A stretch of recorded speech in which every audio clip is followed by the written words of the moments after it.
Après le conflit, la coopération pour le Burkina Faso et le Niger pour la bonne gestion de leurs frontières, un accord cadre de coopération a été signé ce matin par les deux pays. Une convention qui donne carte blanche aux entités locales de par les deux frontières pour la conduite des actions de développement. La prouesse de l'école d'Akabé dans le Sourou, de zéro admis au certificat d'études primaires en 2018. L'école a enregistré cette année un taux de réussite de 77,68% au CEP. Les causes de l'échec collectif de 2018 et la clé du succès à la session de 2019, c'est le grand format de ce 19h30 à suivre tout à l'heure. Coup d'essai, coup de maître, les BCBG Glams ont tenu toutes leurs promesses le week-end dernier à Ouagadougou. Un défilé de mode 100% accessoires, savamment organisé par Somsaya et son équipe. Merci de choisir BFM pour vous informer, mesdames, messieurs, bonsoir. Pour commencer, les nouvelles de l'exécutif. Le gouvernement s'est penché sur plusieurs dossiers ce mercredi. Le retrait du permis d'exploitation industrielle de la petite mine de manganèse de Kéré, l'organisation des concours de la fonction publique et la réforme dans le secteur de l'éducation. Autant de sujets abordés par le Conseil des ministres. Le compte-rendu avec Rémi Lambert-Nébier. Les résultats du bac 2019 ont été moins fructueux que ceux de la session de 2018. Selon une communication orale faite par le ministre de l'Enseignement supérieur au Conseil des ministres de ce 10 juillet, le taux d'admission officiel est de 36,92% alors qu'il était de 40,93% à la session de 2018. Le taux le plus élevé est à observer au sud-ouest avec 41,74% et le taux le plus bas est au centre-nord avec 32,19%. Toujours dans le secteur de l'enseignement supérieur, le Conseil des ministres a adopté des décrets portant érection de l'université virtuelle du Burkina et de l'école normale supérieure de Koudougou en établissement public de l'État à caractère scientifique, culturel et technique. Dans le secteur des mines et des carrières, le Conseil a décidé du retrait du permis d'exploitation de la petite mine de manganèse de Kéré. Le retrait est consécutif à un certain nombre de constats. C'est la suspension des activités de la mine d'exploitation sans autorisation depuis un certain nombre d'années. Le non-renouvellement du permis d'exploitation expiré depuis le 27 avril 2018. Le non-paiement à l'État de taxes et redevances minières et pénalités. Et le défaut de réhabilitation environnementale auquel la mine était astreinte. En outre, il faut savoir que Burkina Manganèse SRL ne répond même plus à une adresse au Burkina Faso. Donc le retrait du permis va permettre de trouver de nouveaux investisseurs et donc de créer de l'emploi, retrouver de l'emploi au niveau de cette zone-là. Alors que le début des dépôts des dossiers de candidature au concours direct de la fonction publique est annoncé pour le 15 juillet prochain, le syndicat national des gestionnaires des ressources humaines dénonce une réquisition forcée de certains agents pour rédiger les projets de communiqué lançant les concours professionnels. Mais pour Rémi Dandjounou, le gouvernement a réagi comme il le fallait. Certains disent qu'on ne doit pas les réquisitionner parce qu'ils ne sont pas en grève, mais dans le même moment, les acteurs disent qu'ils ne travaillent pas. Bon, il y a quand même un certain nombre de paradoxes. Donc il faut que les acteurs aussi nous posons la chose de façon simple. Je crois que le ministre a reçu comme instruction de poursuivre les discussions pour en sortir de cette situation-là. Mais en tant que gouvernement, nous ne pouvons pas laisser cette situation perdurer et trouver... C'est vrai que ça peut ne pas être de leur fait que sont ça dans cette situation pour les concours, mais nous, on doit apporter une réponse au concours. C'est celle-là que nous avons apportée. Moi, je dis, si ce n'est pas légal, les acteurs iront devant la justice. Le Conseil des ministres annonce la célébration de la journée de l'arbre le 3 août prochain et le gouvernement se fixe pour objectif de planter cette année 200 000 plants dans des espaces protégés. Les actions du gouvernement suivies de très près par Isiaka Ouedraogo et ses camarades.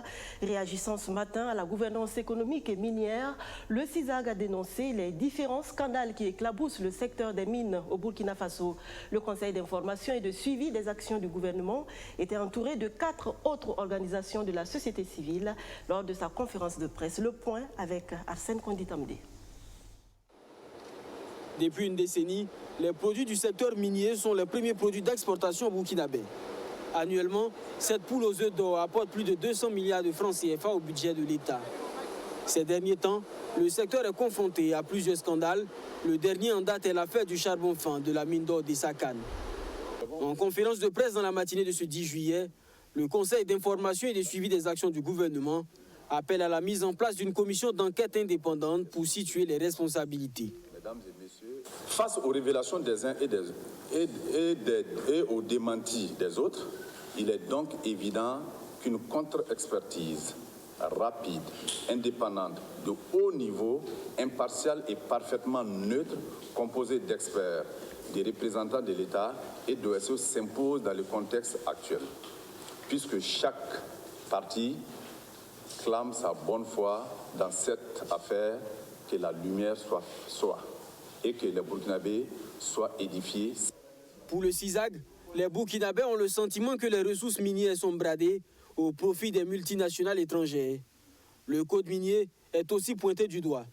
Trop laxiste selon le CISAG, il ne protégerait pas suffisamment les intérêts du Burkina Faso.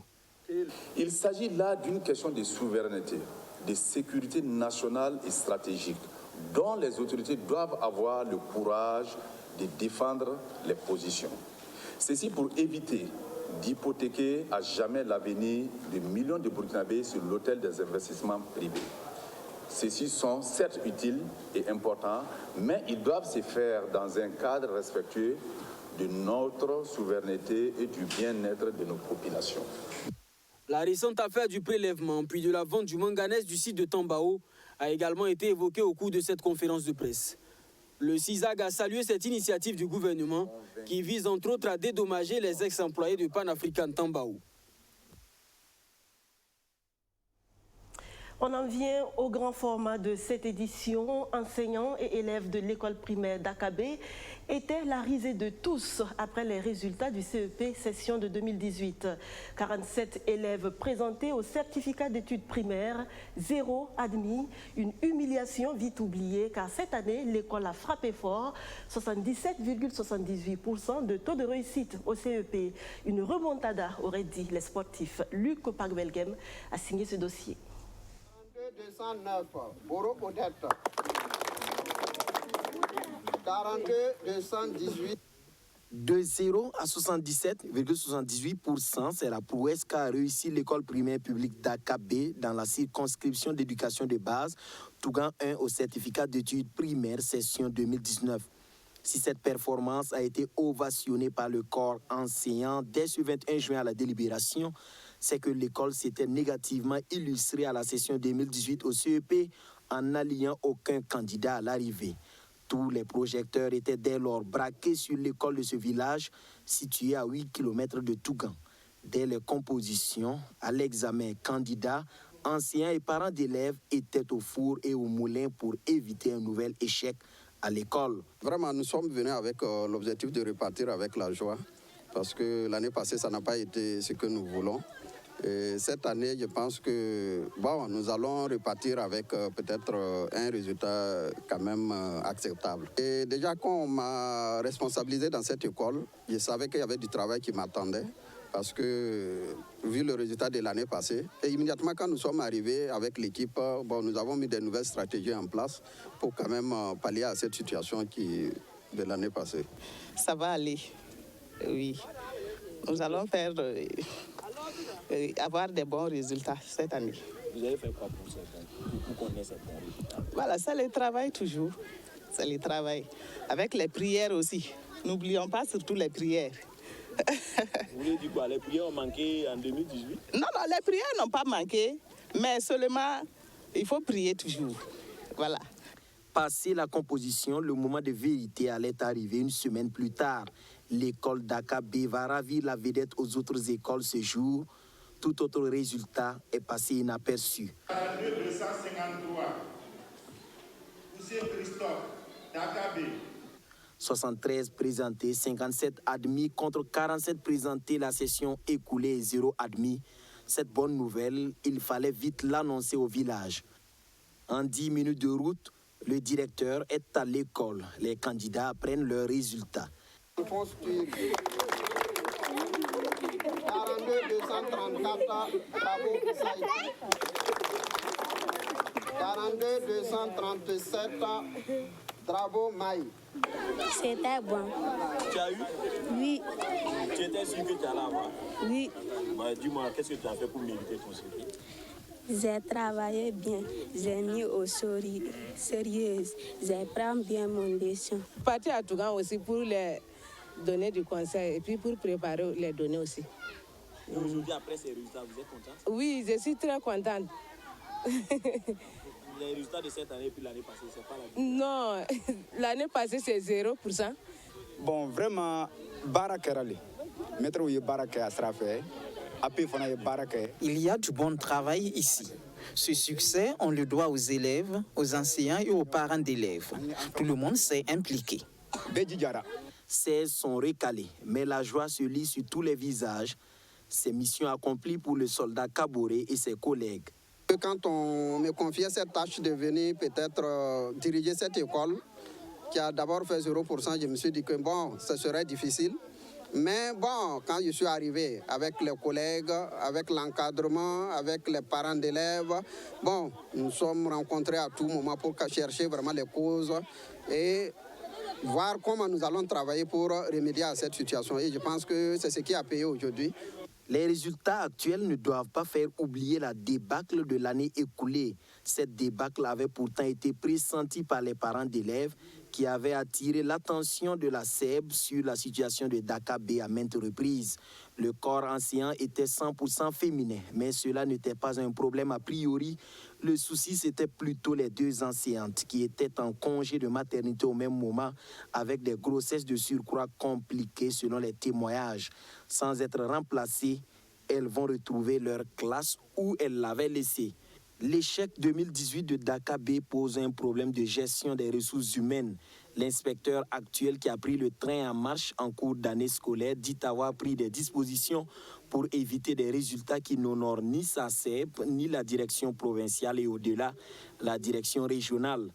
En tout cas, tous les problèmes pédagogiques à Dakar, nous avons essayé en tout cas de les aplanir. Et particulièrement pour la classe de CM2, nous avons prévenu le directeur de l'école, en tout cas, comme quoi en tout cas, son école était en tout cas sur notre ligne de mire. Et que, en tout cas, on avait beaucoup d'attentes à son endroit. Voilà. Dieu merci, il a pris conscience, il a entendu l'appel, il s'est débattu. Alors cette année, il est à 77,78%. De 0 à 77%, en tout cas, c'est un bond vraiment acceptable. Les résultats de Tougan, un fort appréciable, ont été salués au plus haut degré. Malgré la situation sécuritaire, des performances ont été atteintes. Les écoles cantonnées sont toutes au-delà de 50% de taux de réussite. L'ensemble des scores de la province place le Sourou en deuxième position après les Banwa dans la région de la boucle du Mouhoun avec 57,02%. L'école primaire publique Dakar B s'est relevée après cette contre-performance de 0% enregistrée à la session 2018. Le taux actuel de 77,78% est le fruit d'une prise de conscience collective, mais tous se disent, au-delà du succès actuel réalisé, plus jamais ça chez nous. Plus jamais de conflits frontaliers entre le Burkina Faso et le Niger. Les deux pays ont réglé leurs différends depuis 2013 et aujourd'hui, ils parlent coopération transfrontalière dynamique. Un accord cadre de coopération vient d'être signé dans ce sens. Rémi Lambert-Nébier pour les détails. Ainsi, en cet accord cadre, le Burkina Faso et le Niger balaient du revers de la main tout éventuel litige frontalier pour créer en revanche une véritable coopération transfrontalière entre les collectivités territoriales et organismes publics des deux pays qui partagent une frontière de plus de 600 km. L'objectif, comment réussir des projets en commun, négocier d'abord des financements et puis pouvoir engager des partenaires et des bailleurs de fonds et même des entreprises. Par exemple, si vous devez décider de, je ne sais pas, un projet environnemental que vous devez faire entre deux communes qui sont voisines, forcément, si le marché doit être donné à une société, le marché va être donné par qui? Par la partie burkinabé ou par la partie nigérienne. Mais s'il n'y a pas des instruments comme ça qui règlent tout, puisque puisqu'il est prévu dans cet accord que les différents organismes transfrontaliers peuvent créer des entités de gestion concertée donc des frontières. Ça permet aussi à certains niveaux, que ce soit sécuritaire, que ce soit aussi renseignement et autres, d'éviter pour le moindre souci, le moindre problème, parce qu'il peut y avoir toujours des problèmes, qu'on soit obligé de remonter jusqu'à la capitale pour avoir des instructions avant de redescendre. Et ce type d'accord permet que les gouverneurs, les préfets, les maires puissent se parler directement et régler les problèmes qui se posent directement au niveau de leurs frontières. Paraphé ce 10 juillet par les ministres en charge des affaires étrangères des deux pays, cet accord cadre couvre entre autres les domaines de la sécurité, de l'agriculture, de la santé, de l'éducation, de la protection civile, la gestion des ressources naturelles et l'aménagement du territoire.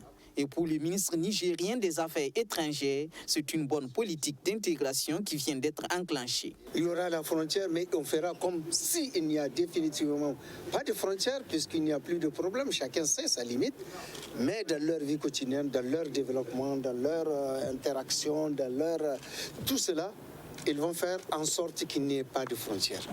Et vous savez, dès lors que ce problème de frontière est réglé, vous avez réglé beaucoup de problèmes de sécurité et d'insécurité. C'est quand les communautés ne s'entendent pas, il y a des problèmes. Et nous n'en avons pas besoin entre le Burkina et le Niger.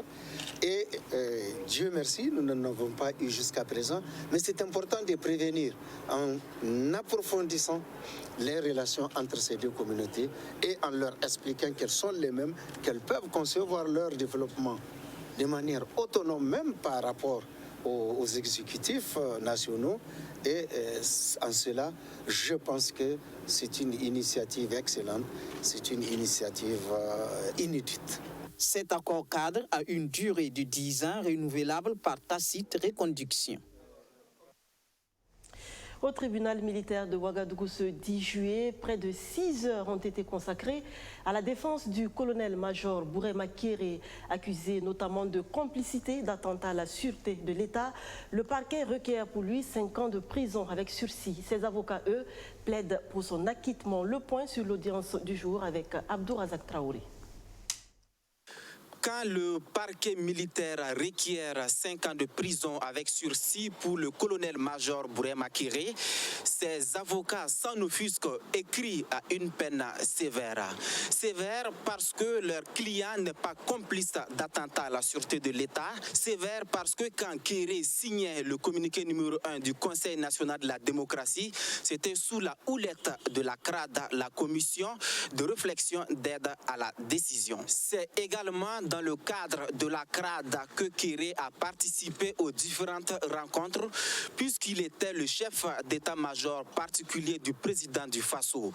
Pour son avocat maître Dieudonné Bonkungu, aucune infraction de meurtre, de coups et blessures n'est constituée à l'encontre de son client. Maître Michel Traoré, lui, estime qu'il n'y avait pas que le RSP dans les rues pendant les faits, il y avait l'ensemble des forces de défense et de sécurité. Il est donc injuste d'imputer la seule responsabilité des meurtres aux éléments du régime de sécurité présidentielle. Il poursuit en regrettant le fait que le parquet ait attribué une responsabilité à Kéré dans le cadre de la mission héliportée en frontière ivoirienne. Pour l'avocat, son client n'est pas auteur de cette décision. La décision a été prise dans le cadre de la CRAD. Avant Maître Traoré, c'est Maître Maria Bari qui a plaidé pour le colonel-major Bourema Kéré. Elle présente l'accusé comme le bon samaritain pendant le coup d'État. Plus de 6000 appels. Pensez-vous que ce sont ces bourreaux qui l'appelaient? Non, monsieur le président, ce sont des personnes qui étaient en détresse qui ont fait appel à Bourema Kéré. Parmi ces personnes, l'actuel président du Faso, le défunt Salifou Diallo et l'activiste de la société civile, Safiatou Lopez. Si Bouré Makere se trouve aujourd'hui dans le box des accusés, c'est tout simplement à cause de ses fonctions qu'il assumait au moment des faits. Alors, monsieur le président du tribunal, je vous demande d'innocenter mon client, d'autant plus qu'il est le seul membre de la CRAD à être mis en accusation. Ce procès n'est que le résultat des compromissions couplées à de la supercherie pendant l'insurrection populaire des 30 et 31 octobre 2014 qui ont conduit aux événements du 16 septembre 2015, renchérit Maître Barry. Après près de 6 heures de plaidoirie, les conseils de l'accusé Bouré Makere ont cédé la barre à Maître Alexandre Sanduidi qui défend l'accusé Roger Koussoubé. La prison n'est pas une fatalité, une autre vie est possible après la détention. C'est ce que SOS Pénitencier tente de faire comprendre. Avec le programme d'appui à l'emploi, l'association redonne de l'espoir aux détenus et ex-détenus du Burkina Faso à travers des formations professionnalisantes. Alexis Belemnaba, Arsène Konditamdi. 250, c'est le nombre de détenus et ex-détenus qui bénéficient de diverses formations dans des métiers comme la plomberie, la mécanique, la boucherie et la charcuterie. Ces détenus et ex-détenus, composés de femmes et d'hommes, viennent de 8 établissements pénitentiaires du Burkina Faso. Et cette formation est possible grâce au programme d'appui à l'emploi financé par Expertise France, l'Union européenne, dont l'association SOS Pénitencier est l'une des porteuses du projet pour sa mise en œuvre. L'objet est d'aider ces détenus et ex-détenus dans leur réinsertion sociale. À travers ce projet, nous voulons accompagner les détenus, non seulement qui sont inscrits dans ces 3 localités, de pouvoir se prendre en charge afin de ne plus être des poids aux mains des prétendus recruteurs des djihadistes. Parce que de nos jours, tout le monde voit les conditions de vie au niveau du Burkina Faso avec ces conditions sécuritaires qui sont extrêmes. Les gens sont dans l'inquiétude et puis vident ces différentes zones. Il faut aider la jeunesse à pouvoir se fixer. Et c'est pourquoi nous avons choisi de les accompagner à travers ces différentes formations-là. Quand on leur donne des métiers, je pense quand même que ça contribue à fixer les uns les autres. Pour la représentante d'Expertise France, elle se réjouit de l'engagement et des résultats auxquels ils sont parvenus. C'est un sentiment de satisfaction parce qu'au regard du budget qui est vraiment réduit et octroyé à l'association, et vu l'engagement et les résultats auxquels ils sont parvenus, vraiment pour moi c'est un sentiment de satisfaction. Je leur dis bravo parce que ce qu'ils ont pu obtenir, vu le temps et le budget, vraiment c'est à saluer. Et également c'est un milieu qui est un peu difficile d'accès. Voilà, le milieu carcéral c'est vraiment un milieu un peu délicat. Quiconque ne peut pas accéder facilement parce que c'est un peu délicat. Quant à l'inspecteur divisionnaire, il est lui aussi satisfait mais souhaite la pérennisation du projet. Il est déjà positif parce que c'est diversifié sur 8 maisons d'arrêt qui sont des maisons d'arrêt choisies en fonction de leur situation géographique. Et le bilan, il fait non seulement la part des choses, il y a une participation des détenus et une participation du personnel. Donc pour dire que ce bilan, il est satisfaisant. Alors, il prend en compte non seulement le détenu et le personnel GSP. Notre sentiment, c'est que ce projet se pérennise avec un appui plus consistant de la part de SOS Pénitentiaire et de son partenaire financier, afin que l'effectif qui est aujourd'hui de 250, nous souhaitons que cet effectif puisse évoluer et aller au-delà. Les 8 établissements pénitentiaires concernés sont les maisons d'arrêt et de correction de Boromo, Dédougou, Tougan, Nouna, Waïbouya, Yako, Dori et Djibo. Arsène Konditamdi que nous retrouvons pour la remise d'attestation aux start-up retenues pour la 2e session de financement des projets innovants et viables. C'était ce 9 juillet dans le cadre de l'initiative Burkina Startups lancée en juillet 2017. Près de 950 millions de francs CFA, c'est le montant reparti entre les 22 start-up retenues pour la 2e session de l'édition 2018 de Burkina Startup. Les femmes représente 25% des promoteurs des startups sélectionnés. Le nombre d'emplois attendus est de 930. Ousmane Kéré est promoteur d'une entreprise de production de farine de maïs conditionnée. Dans le cadre de cette initiative, il a bénéficié de la somme de 38 millions de francs CFA. Tout comme les autres bénéficiaires, sa structure est confrontée à certaines difficultés, comme le taux élevé des taxes et droits de douane lors de l'importation des équipements. C'est bien vrai qu'on a reçu des financements et la difficulté majeure reste.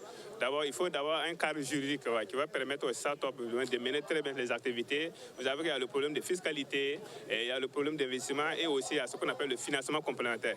Voilà, c'est des financements de départ et vous allez voir qu'il y a plusieurs startups qui n'arrivent pas tout simplement à acquérir leurs équipements parce que tout simplement la fiscalité coûte très cher. Il faut forcément avoir aussi de l'agrément, donc ce qui n'est pas aussi facile. Des préoccupations qui trouvent un écho favorable auprès du grand argentier du Burkina Faso. Ils ont posé des préoccupations liées à la fiscalité. Nous allons effectivement regarder cela. Parce qu'il faut, dans les premières années de naissance d'une structure, il faut les accompagner. Et donc, j'ai instruit le directeur général du fonds à regarder cela avec la direction générale des impôts pour qu'ensemble, nous puissions voir les mesures d'accompagnement sur les 5 premières années afin qu'aujourd'hui, ces sociétés grandissent, que ces jeunes qui ont du talent puissent prospérer. Lancé officiellement le 11 juillet 2017, l'exécution globale du programme au 31 décembre 2018 a permis le financement de 62 projets innovants. Cette cohorte a bénéficié d'environ 2,5 milliards et aurait permis la création de 2075 emplois.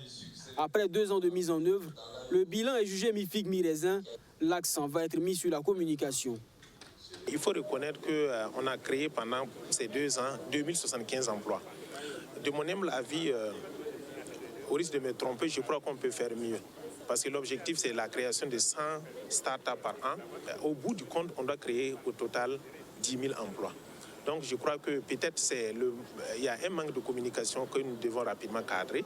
Je sais que beaucoup ne connaissent pas le programme. Même beaucoup, s'ils le connaissent, c'est à travers les médias ou à travers ces genres de cérémonies. Donc... Burkina Startup a un coût global de 10 milliards de francs CFA. L'objectif global du programme est de favoriser la naissance et l'émergence de PME structurantes.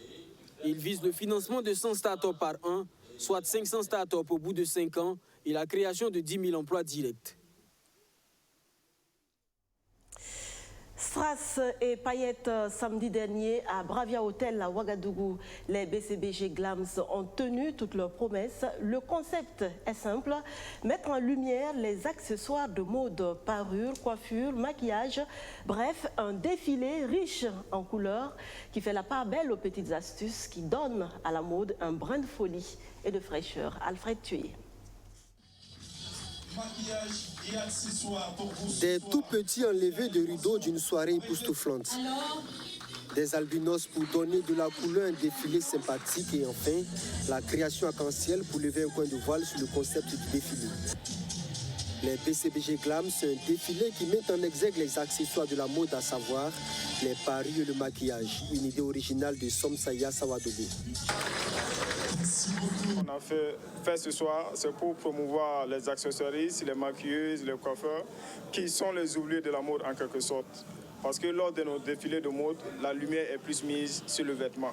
Raison pour laquelle BCBG Production a tenu à créer cet événement qui est exclusivement pour promouvoir et pour valoriser ces composants de la mode, sans lesquels la mode est incomplète.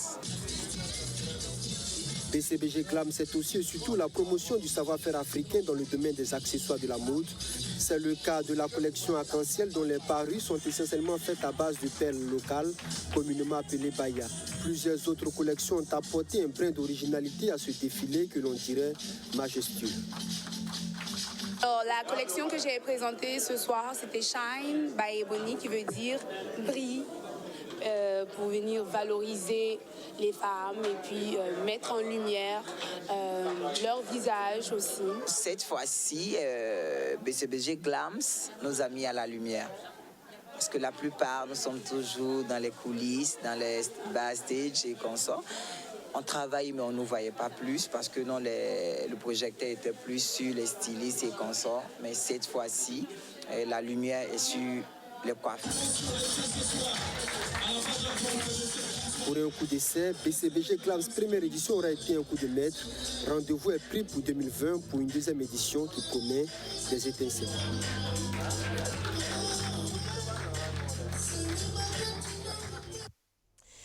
La vie est faite de ces petits bonheurs quotidiens dont on se lasse très vite et dont il faut être privé pour apprécier la valeur. Un repas en famille, une discussion entre amis ou une simple balade, des choses peut-être banales mais qui pourraient vous manquer terriblement une fois que vous n'y aviez plus accès. Appréciez chaque moment de votre vie et vivez-le intensément car tout peut basculer d'une minute à une autre. Je serai ravie de vous retrouver demain pour d'autres actualités. Merci de votre fidélité.